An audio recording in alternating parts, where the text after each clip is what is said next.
on my father's side. And this is a book that my family got. A man did a whole lot of researching all the Zundells, where they came from in this little tiny village in Germany. In fact, we got so inspired by this book, my mother and my brother and I went back to the little village in Germany. We flew all the way to Germany, and we got real excited because we know this little village where the Zundells came from in 1805. It's a long time ago, right? Almost 200 years, right? And we said, oh boy, we're going to go see if there's any Zundells there. Boy, this is really exciting. And then when we got in the car and we're just about coming into the little village, I thought, well, we don't speak German. How are we going to find out if there's any Zundells, or how are we going to talk to people? And then we got out of the car, and I saw this young man, and I said, "Hi, sprechen Sie Deutsch?" Which means, do you speak German? And he goes, "Ja." "I don't sprechen Sie Deutsch." He said, "Ja." "Sprechen Sie English?" "Ja." "Oh, I sprechen Sie English. I mean, I speak English." "Ja." "Well, we're from California. We're from Los Angeles. We're from the United States." "Ja, ja, ja." Yeah. I mean, yes. Our ancestors came from this little village in 1805, and he said, "Yeah." I said, "Yeah, and we've come back. We want to find out if there's any Zundells here, and but we're from Los Angeles. You know, Hollywood. You know, movies. Yeah." Well, we want to know if there's any Zundells in this village, because that's our last name, Zundell. Zundell. Anyone Zundell here? Zundell? So it's the wrong pronunciation. It's Zundell. We thought, we'll probably never find any Zundells. We looked at this young man. He said, "Zundell! Zundell! I am a Zundell!" And we could not believe it. We couldn't believe that we just landed in this little village, and we came up to a Zundell, which must have been, we were really distant relatives, really, really distant. And my mother and my brother and I looked at each other, then we looked back at him and we said, "Yeah?" And the next night, we stayed in that little village. We had a party with all the people who were named Zundell. Of course, we couldn't sprechen Sie Deutsch, but we had somebody help sprechen Sie Deutsch. And we mostly sat there and said, "Ja, ja, ja." But then, when I was reading in the family history book, it has a picture of the little village of Wurnsheim in there, in this book. So we got real excited by the fact that we'd gone to the village where our ancestors had come from. And then I started to read. And I came up with a story, not about the people who came in 1805, a story in here about somebody in 1850. Now let's think about 1850. What's the year now? 2000. How many years ago was that? 150 years ago. And what was it like in 1850 in this country? And if you get ready and comfortable and set, real comfortable, I'm going to tell you about a 10, 15-minute story. You guys ready? Okay. Take a nice big breath in. Let it out without a sound. He said without a sound. Okay, I'm not quite ready because I hear some sounds and movement. So on the prairie, that there was a whole group of people in wagons going out west. It was a group of Mormon people going to Salt Lake, and it was nighttime, and all the wagons were in a big circle. Now, they had just finished eating, so there was a smell of smoke and food in the air. And it was also just at the time when the sun was going down, and right above the horizon, there was just a little slip of a moon. And somebody said they were going to get their fiddle out. And the caller came calling. And suddenly, people knew there was going to be a dance, and they knew they needed a dance because they'd been walking all day or driving the oxen. And so, as the fiddler put the bow up to the fiddle, the caller said, "Grab your partner, do-si-do! Clippity-clop now, don't go slow. Ee-haw, ee-haw!"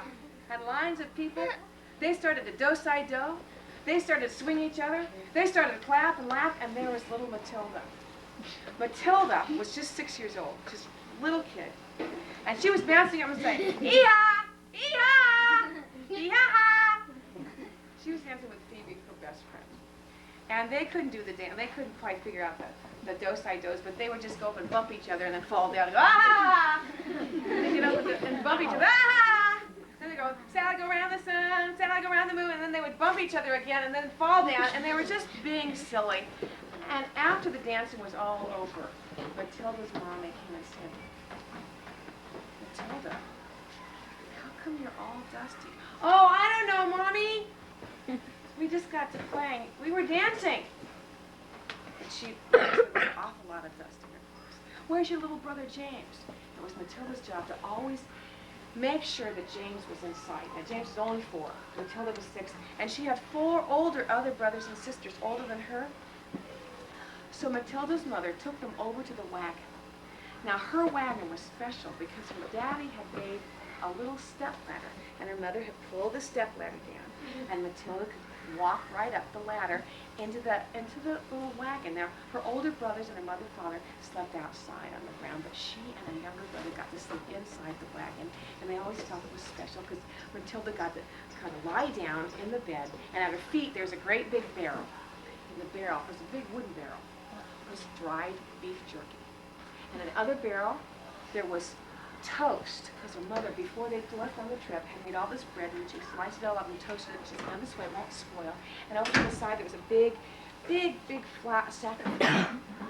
And her mother was saying, "Now, Matilda, now you remember, it's your job in the morning to take your brothers James and go to where your father's milking the 2 milking cows and get that great big bucket of milk. Don't spill any and don't drink any, Matilda. Now, that's for tonight. And pour it in the wagon churn, the butter churn."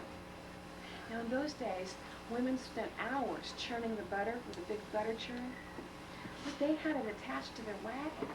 And so when the wagon rocked back and forth and went over the bumps in the road, it would just churn it. So at nighttime, Matilda got to lift the lid off, and she got the first taste of the butter.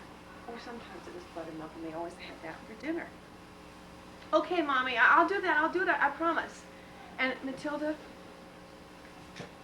always keep the wagons in sight. Matilda, "Okay, Mommy, I will, but Mommy, when are you going to make me a dolly? You promised you're going to make me a dolly, Mommy." "Honey, I tell you, when we get to Salt Lake, that's when I'll make you a dolly." "But Mommy, I want a dolly now." "Not fair. Other people have dollies. Why do we have to leave our home, Mommy?" Now, Tilda, I can't explain it, but, you know, people just didn't like us in Mormons. They just didn't want us to live there anymore. "Mommy, they burned down our house, and my dolly was in it." "You know, we're going to go out to Salt Lake. When we get out there, no one will ever say bad things to us or do bad things to us because we'll be too far away from them. Now, go to sleep." "Hush, little baby, don't say a word. Mama's gonna buy you a mockingbird. If that mockingbird don't sing, Mama's gonna buy you a diamond ring." "Mommy, I don't want a diamond ring. I want a dolly." The next morning, Matilda got up. She woke up James. They both washed their faces, and then they started to look to where the cows were. She went all the way to the end of the wagon train, and there were the 2 milking cows, but her daddy wasn't there.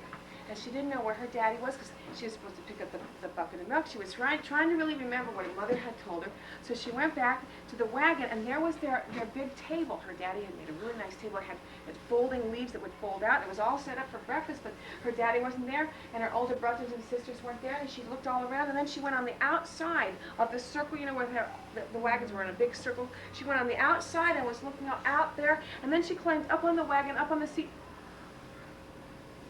When she looked out in the prairie, that's where she saw her father. And she saw Mrs. Hodgkins too, and Mrs. Hodgkins was crying and crying, and then she saw her father was digging, and it looked like a grave. She knew what a grave looked like. And then she saw Mr. Hodgkins. He was laid out. And she looked at this grave, and then she saw that another man was lifting Mr. Hodgkins. Two of them were putting him in the ground, and they're packing dirt on him. They saw him say a prayer. She and James were looking out, and then they left all his clothes on top of the grave, and Matilda got really scared, and she went inside the wagon, and then her mother came running and said, Matilda, you get inside the wagon today. Now listen, you stay with James inside the wagon, and get those wooden spoons out, and you play with the dollies. Play wooden spoons with the dollies. Mommy, what happened to Mr. Hodgkins? Well, he died. He's dead, and, Matilda, I have to tell you something. People in the camp, some people are sick. And I don't want you to come out. I want you to stay inside. And your father and I are going to help nurse the people who are sick. And other people in the camp who have a wagon who are not sick, and no one's in their wagon who are sick, they're going to go camp 10 miles ahead. And they're going to stay there until we get everyone who's sick all better. Mommy? Mommy? Am I going to get sick and die? No, Tilda, you're going to live to be an old woman. I promise you that. Well, Matilda and her brother played inside the wagon. But, yes, the wooden spoon dollies. But the next couple of days, every once in a while she'd get up on the wagon seat and she'd look out over the prairie. She counted 12 graves. But her mother would always come back and wash her hands real good, and so would her father. Her mother and father never got sick. Her older brothers and sisters didn't get sick. But she kept thinking, how come all those people out there have left their clothes on top of the graves?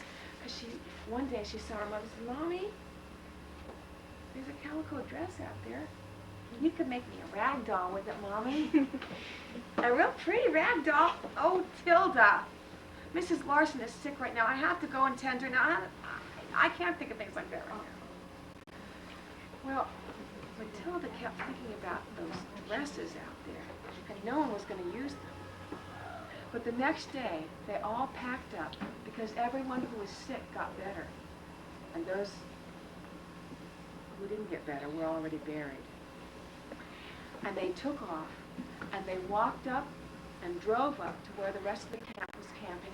And then the next day, Phoebe and Matilda, they were walking side by side, and Matilda had set James up, her little brother, to walk with her older brother, Isaac.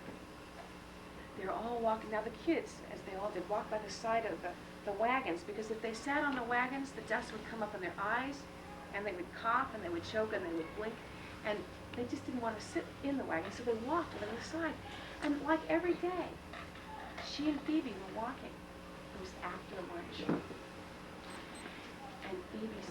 Matilda said, I saw that their dresses, people leave dresses out by the side of the road. And you know what?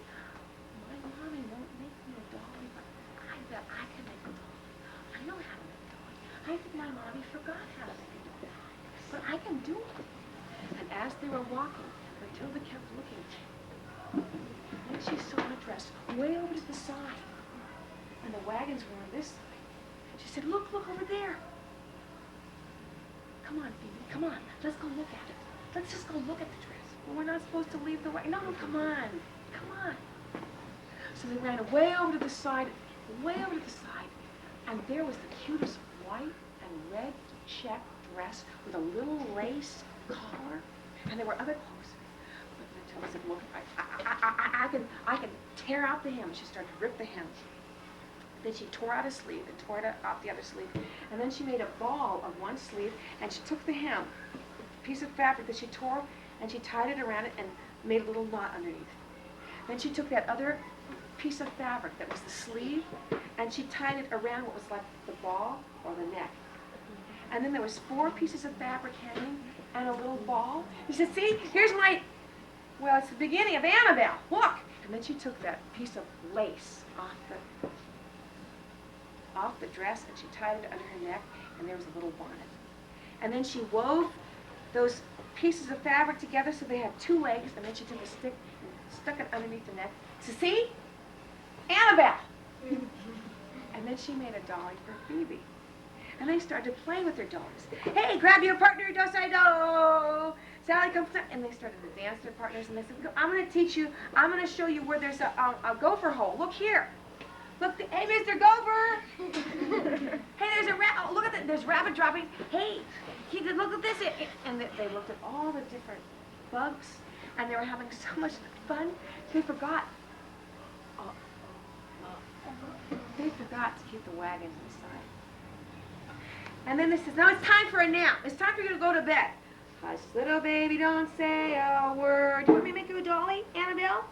Mommy's gonna make you, no, spy you a mockingbird.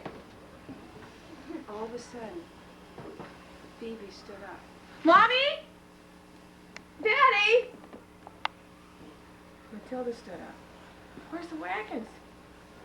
Mommy! They couldn't see any wagons. They couldn't even see any dust. Daddy! Then they realized they'd made a big mistake. They both started to cry. They both looked down. All they had were their dollies and their shoes and socks and their dresses. And the prairie. And Matilda looked, and there was just a blue sky and sagebrush, and every once in a while, a jackrabbit hopped by, and every once in a while, a prairie dog stuck its head up, looked one way, the other way, and went right back in. And they sat down, and then they stood back up. They just started to call again. And then they couldn't believe their eyes, because off in the distance they saw a man on horseback. And they started to wave to him. They started to jump up and down, and he was driving up to him. They weren't scared, because when they saw him, they knew that he was from their camp.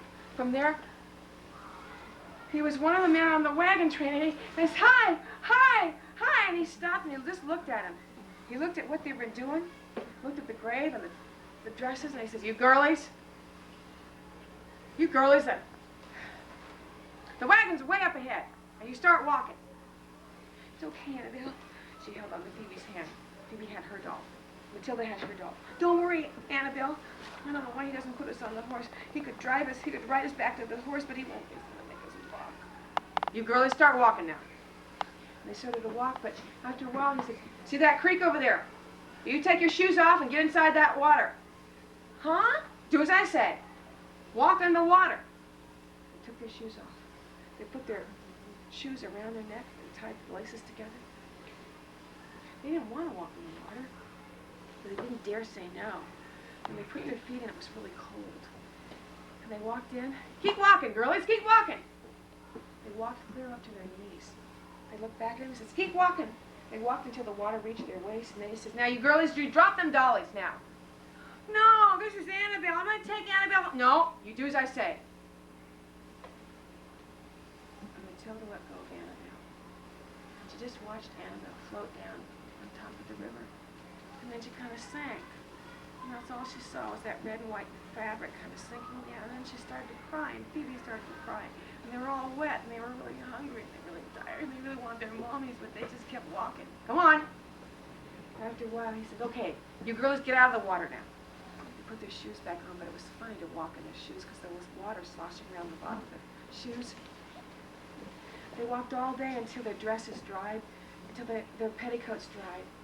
And they got really tired of walking, but they knew they had to get home. And then around sunset, they saw there was the wagons. And then Matilda saw a woman in a black dress with a white apron. And she knew it was her mommy. And her mommy come running. And she started to run towards her mommy. And she said, Mommy! Mommy! And her mother bent down and grabbed Matilda and said, Matilda, what did you do? Mommy, I just made a dolly. Her name is Annabelle. And it was a dress. And no one was going to wear that dress because the woman who we used to wear was dead. Mommy, she was already buried. And I just wanted to make a dolly. And then he made us walk on the water and made me throw Annabelle away. And her mother stood up. She said, Matilda, what dress did you touch? It was just a dress on a grave, Mommy. No one was going to wear it. Matilda, the people we buried out there had cholera. That's a sickness. And the sickness can sometimes get into people's clothing. So, if you touch the clothing, sometimes you get sick. That's why we leave all the clothes on the graves, Matilda. Now give me your dress right now. I'm going to boil it, and you're getting a bath. That's why he made you walk in the water, Matilda. That's why he made you throw your dolly away. Mommy? Am I going to get sick and die? No, Tilda. You're going to live to be an old woman. And that night, her daddy set out the table, and there was a plate of food just left for her. It was a slice of toast. On the toast, there was some milk gravy with beef jerky in it. She liked the taste of beef jerky because it was salty like her tears. And that night, her mother said again, Tilda, always keep the wagons inside. I know, Mommy. You know what? They made it all the way to Salt Lake. The whole family. Nobody got sick. Nobody got lost. And as soon as they got there, her mother made her a rag doll. And in a little while, after that next summer, she made her a corn husk doll. And you know, miners would pass through Salt Lake on their way to California, and some of them coming back, and they would stop by Mrs. Zundell's house because she always made good food. And one day a man came by and held a whole bag of gold dust and says, I'm mighty hungry. Can you give me some food? And she went out and killed a chicken, cooked it up, cooked dumplings, and that man gave her $10 worth of gold dust, which today would be like $200 or $300. And her mother took that money and went and bought Matilda a China head doll. You know what a China head doll? A real special doll. And you know, Matilda grew up. She got married. She had a baby. Well, she had about 6 babies. And every one of her babies got a rag doll. And the story about how she got lost. And they even got all kinds of other dolls, because she always told about the time she almost got lost. And her mother was right. She lived to be an old woman. She died when she was 87 years old. And you know, I told you this story came from this book. It's the story of my great aunt. My great-grandfather was Isaac Everhart David Zundell, and his sister was Matilda. And this is a picture of her with her firstborn baby that she also named Matilda. Oh, is that a true story? This is a true story. Remember I said this is from this book? And here is Matilda as an old woman. How do you get these pictures? Huh? How do you get these pictures? The pictures are from this book. Why don't they have a picture of her? Okay, we're not. Hey, I'm looking to get this, right?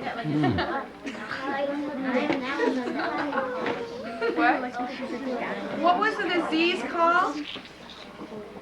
Cholera. Say it. Cholera. And people get it from unsanitary conditions, which means if the drinking water isn't pure, and it can go, and if you hear about if there's a hurricane or and a bunch of people are living close together, cholera will break out even today. And you have to be very careful of cholera, but it was especially deadly on the wagon train. Now, that's a historical story. So that was true, a true story, and I really wanted to show you how to take a story from history. I took the story from these 3 paragraphs. Where my hand is, 3 paragraphs, and I created that story around it. And what did I do in the story that made it a story? I added characters. I added what else about the characters? Dialogue. Children she loved dolls but did not have one. As they rode along, they often saw piles of clothes in a heap near a grave. They would ask their mother what they were there for, but she only looked sad and went on with her work. During the afternoon, while walking behind the wagon, she and some older children decided to get some of the clothes. They found a heap of them and stayed behind to make beautiful dolls. When they looked up sometime later, there were no wagons in sight, but they could see a man coming toward them on horseback. However, they were not frightened. When he reached them, he said the company was miles ahead, and he made them walk. Finally, they came to a large stream. He made them wade, and when they got to in the middle, they were told to throw the clothes away. With tears in their eyes, they did as they were told and followed the guide. When they got to camp, their mother took off Matilda's clothes and washed them and gave her a bath. The clothes were left by people who died of cholera, and these children were exposed.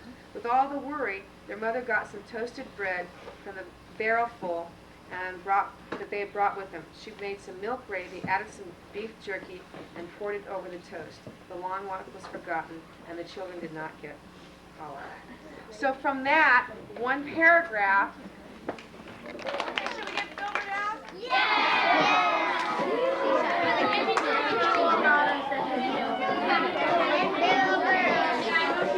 We're now at 8 o'clock. Filbert. What? Wait, what? No. Your ancestors came across the plains? As monkeys? No. As pieces of fabric. You mean they weren't made into puppets yet? No. Well, do you have your genealogy? Yeah. Before me there was Herbert. Before Herbert there was Wilbert. Before Wilbert there was Egbert. And before Egbert there was, yes, Sherbert. And it's a long line of Burt family. Yep. You better believe it. Well, no. Okay.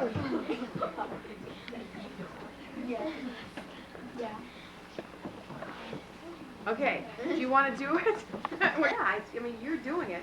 You're Filbert. You're gonna do. Mary had a little lamb. Yeah. And you're not gonna be silly. She took a bus.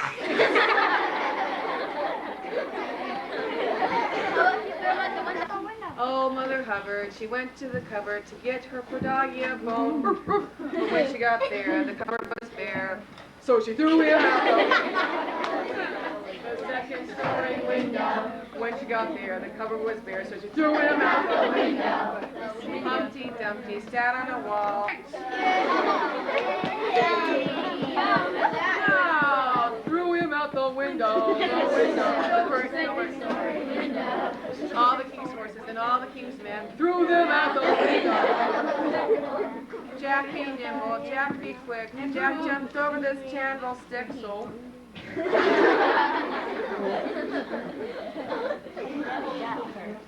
guess that's all. Yeah.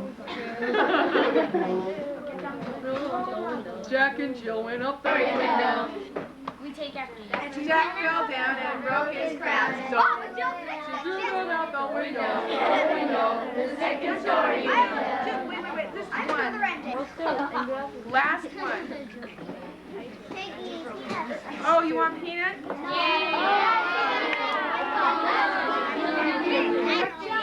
Okay, we're gonna do our love song. Oh, you know what? She needs absolute. That's my Rapunzel here. Rapunzel, throw it down. Hey, get it out for me and put it on. Close your eyes. Everyone, close your eyes.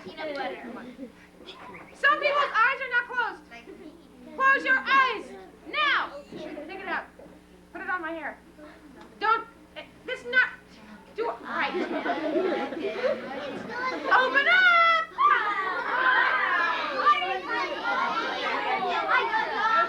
Rapunzel. Throw down your hair looks awful. What do you mean? I spent a lot of time getting curly hair. Yeah. 2 seconds. 5 seconds. Up for you. You got seconds. Next one. A millisecond. Well, okay, I'll take it up. We have to end now. No. Jada or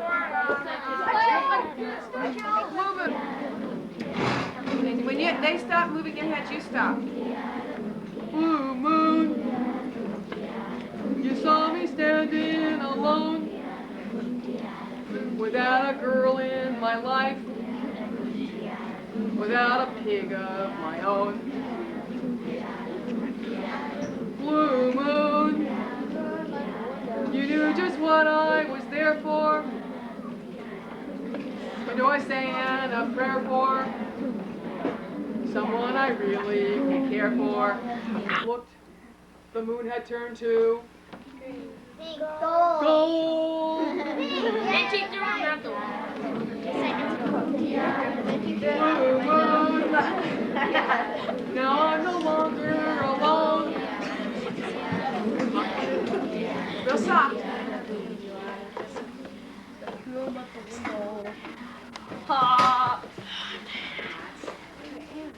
The second